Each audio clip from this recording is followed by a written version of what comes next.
సామెతలు 24:10. శ్రమ దినమున నీవు కృంగిన ఎడల నీవు చేతకాని వాడవగుదు. శ్రమను ఎలా జయించాడు ఒక గొప్ప వీరుడు మనం చూద్దాం. మొదటి సమూయేలు గ్రంథం మీరు చూసినట్లయితే తర్వాత చదవండి వాక్యం. దాంట్లో ఒక యుద్ధం జరుగుతుంది అన్నమాట. ఈ యుద్ధంలో ఏం జరుగుతుందంటే ఫిలిస్తీన్లు ఇజ్రాయెల్ ప్రజల మీద యుద్ధానికి వచ్చినప్పుడు అప్పుడు ఫిలిస్తీన్లో ఉన్నటువంటి నాయకుడైనటువంటి గొలియాతు ఆజానుబాహుడుగా ఉండి ఒక 8-7 అడుగులు ఉంటాడు. చాలా ఎత్తుగా ఉండి బలంగా ఉండి చాలా భయంకరమైన ఆకారంతో ముందుకొచ్చి అంటాడు, ఇశ్రాయేల్ ప్రజలారా, మీలో ఎవరన్నా ఒకరు వచ్చి నన్ను జయిస్తే మేమందరం మీకు బానిసలు అవుతాం, లేకపోతే మీరు మాకు బానిసలు అవ్వాలి అని గట్టిగా అరిచి మరి ఇష్టానుసారంగా మాట్లాడుతున్నప్పుడు ఇజ్రాయేల్ ప్రజల్లో ఒక రకమైన భయం ఏర్పడుతుంది. శ్రమ వచ్చింది వాళ్ళకి. ఆ శ్రమలో వాళ్ళు ఎలా స్పందించారో మనం చూద్దాం.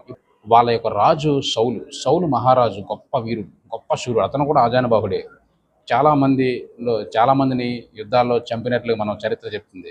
అలాంటి సౌలు లాంటి గొప్ప వీరుడైనటువంటి రాజు కూడా గొలియాతును చూసేసరికి భయపడిపోయి, శ్రమ రాగానే ఆవేదన పడిపోయి, కంగారు పడిపోయి మరి ఇంకేం చేయాలో తెలియని పరిస్థితి, డిప్రెషన్లోకి వెళ్ళిపోతాడు. అలాంటి సందర్భంలో అనేక మంది వీరులు కూడా ఉన్నారు ఆ సమయంలో. అప్పుడు సౌలు భయపడిపోయినప్పుడు ఫిలిస్తీన్లందరూ కూడా వాళ్ళు గట్టిగా అరుస్తుంటారు అన్నమాట, మేమే గెలుస్తామని. అప్పుడు గొలియాతు అనేటువంటి వీరుడు ఆజానుభావుడుగా ఉండి పెద్ద డాలు పట్టుకుని ముందుకు వస్తూ ఉంటాడు అన్నమాట, వీళ్ళని ఇశ్రాయేల్ ప్రజలను బెదిరించడానికి, అవసరమైతే చంపడానికి. అలాంటి పరిస్థితిలో భయపడిపోతూ ఉన్న సమయంలో ఒక చిన్న పిల్లవాడు వస్తాడు, ఒక యవనస్తుడు అటువైపు వచ్చి వాళ్ళ అన్నలో యుద్ధంలో పాల్గొనడానికి వెళ్ళినప్పుడు ఒక భోజనం తేవడం కోసం వచ్చి అక్కడ ఏం జరుగుతుందో చూస్తాడు. చూసేసరికి విషయం అర్థమవుతుంది. అప్పుడు ఆ చిన్నవాడు ఎలాంటి వాడంటే, చిన్నవాడే కానీ గట్టివాడు, దేవుడి మీద ఆధారపడినాడు అనమాట. అప్పుడు చూసినప్పుడు వాళ్ళ పరిస్థితి చూసి భయపడుతుంటే అడుగుతారు, ఏం జరుగుతుంది, ఏమవుతుంది యుద్ధం అంటే. అప్పుడు చెప్తారు, ఎవరో పెద్ద వీరుడు వచ్చాడు, గొలియాతు అంట, మనం భయపడుతున్నాం, అతను చంపడానికి ఎవరు లేరు అని అన్నప్పుడు ఈ చిన్నవాడైనటువంటి పేరు దావీదు ఏమంటాడంటే, ఉన్నత లేని ఈ ఫిలిస్తీన్కి భయపడడం ఏంటి, నేను అతన్ని చంపేస్తాను, యెహోవా నామములో చంపేస్తానని చెప్పి గొప్ప శబ్దంతో విశ్వాసంతో పలికి అంటాడు. సౌలు మహారాజా మాట వినగానే వెంటనే దావీదుని పిలవగానే దావీదు చూడగానే చిన్న పిల్లలా కనపడతాడు. సౌలుకు కూడా విశ్వాసం రాదు దావీదు కొట్టగలడని.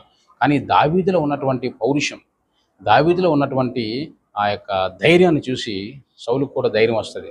అంటాడు, నువ్వు వెళ్ళి యుద్ధానికి వెళ్ళు, దేవుడు నీకు యెహోవా నీకు సహాయపడతారని చెప్పగానే విశ్వాసంతో ముందుకెళ్ళి ఆ గొలియాతును చంపి తల నరికి తీసుకొచ్చి సౌలు చేతిలో పెడతాడు. మహారాజు అయిన సౌలు చేతిలో పెట్టి గొప్ప విజయాన్ని తీసుకొస్తాడు. అందును బట్టి వాక్యం మనకి ఏం సెలవిస్తుందంటే, శ్రమ దినమున నీవు కృంగిన ఎడల నీవు చేతకాని వాడవగదు, యుద్ధము యెహోవాదే. God bless you.